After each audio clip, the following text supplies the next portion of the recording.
Welcome to Technical Ride. Today, we talk about the GPS. So, let's get started.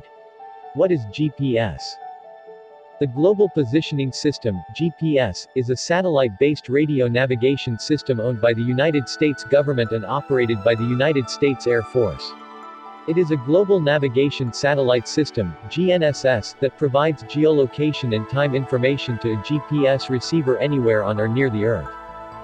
Now, let's see the history of the GPS. The GPS project was launched in the United States in 1973 to overcome the limitations of previous navigation systems, integrating ideas from several predecessors, including classified engineering design studies from the 1960s. The U.S. Department of Defense developed the system, which originally used 24 satellites. It was initially developed for use by the United States military and became fully operational in 1995. Civilian use was allowed from the 1980s. Now let's talk about how GPS works. The GPS system currently has 31 active satellites in orbits inclined 55 degrees to the equator. The satellites orbit about 20,000 kilometers from the Earth's surface and make 2 orbits per day. The orbits are designed so that there are always 6 satellites in view, from most places on the Earth. GPS uses a lot of complex technology, but the concept is simple. The GPS receiver gets a signal from each GPS satellite. The satellites transmit the exact time the signals are sent. By subtracting the time the signal was transmitted from the time it was received, the GPS can tell how far it is from each satellite. The GPS receiver also knows the exact position in the sky of the satellites, at the moment they sent their signals. So given the travel time of the GPS signals from 3 satellites and their exact position in the sky, the GPS receiver can determine your position in 3 dimensions, east, north and altitude. There is a complication. To calculate the time the GPS signals took to arrive, the GPS receiver needs to know the time very accurately.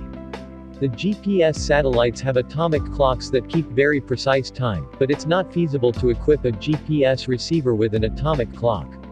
However, if the GPS receiver uses the signal from a 4th satellite, it can solve an equation that lets it determine the exact time, without needing an atomic clock. If the GPS receiver is only able to get signals from 3 satellites, you can still get your position, but it will be less accurate. As we noted above, the GPS receiver needs 4 satellites to work out your position in 3 dimensions.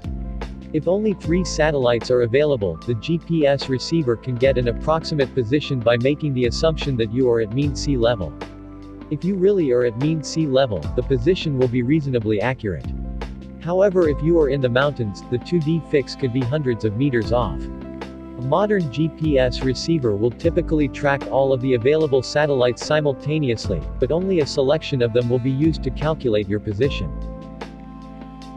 Now, let's talk about the GPS signal. Basically, GPS transmits data on 2 frequency, L1 and L2 frequency. L1 frequency is 1575.42 MHz and L2 frequency is 1227.60 MHz. The atomic clocks aboard the satellite produces the fundamental L-band frequency, 10.23 MHz. The L1 and L2 carrier frequency generated by multiplying the fundamental frequency by 154 and 120 respectively. In general, a GPS signal includes pseudo-random noise, PRN code or ranging code and navigation message. PRN code seems to be random, however in fact it is generated using shift registers by a known algorithm or rule. PRN codes is derived for each satellite by selecting different pairs of cells from each register to define register output. Therefore all PRN codes are precisely defined and each satellite has a unique PRN code, numbered 1 to 37. For example, PRN1 is assigned to satellite 1 or PRN21 is assigned to satellite 21. It is used for some important purposes. It allows any receiver to identify exactly which satellite signal it receives and also is used to calculate distance between the satellite and receiver. There are 2 different PRN code for legacy GPS. One of them is Coarse Acquisition Code (CA) for civil applications, another one is Precision Code (P code) for military applications. Transmitted signals on the L1 frequency band consist of C, A and P codes and navigation message. While the C, A code is broadcasted on only L1, P code is broadcasted on both L1 and L2. C, A code repeats every 1 millisecond and its length is 1023 bits. Due to the fact that C, A code repeats 1000 times per second, data transmission speed is 1.023 megabits per second for C, A code. Just as C, A code, P code is generated from shift registers as well. It only repeats every 37 weeks and its length is 2 × 10^14 bits. P code period of each satellite is allocated as any week of the 37 weeks period. Its transmission speed is 10.23 megabits per second, which is 10 times greater than the transmission speed of C, A code. Therefore the range measurements between the satellite and receiver are performed 10 times more accurately with P code. Along with the PRN code on L1 and L2 frequencies, the navigation message which contains the data to calculate position, velocity and time is modulated on top of both the C, A and P ranging codes at 50 bits. Now let's talk about assisted GPS.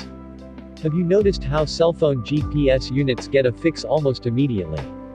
They use assisted GPS, a GPS, as a way of improving the time to first fix, or even allowing a fix in conditions where the GPS might not otherwise be able to function.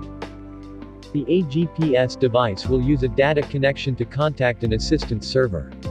The server can supply almanac and ephemeris data so the GPS doesn't have to wait to receive them from the satellites. The server can also send an approximate location derived from cell phone towers, allowing an immediate fix. In some cases the AGPS device may send incomplete GPS data to the server for processing into a fix. Once you are out cell phone and Wi-Fi coverage, a cell phone GPS unit has to rely on the satellites to provide the ephemeris and almanac dates so, like a standard recreational GPS, it takes 1 to 2 minutes to get a fix from a cold start. Please like, share, comment, and subscribe this channel for more informative videos and press the bell icon for notification. Thanks for watching.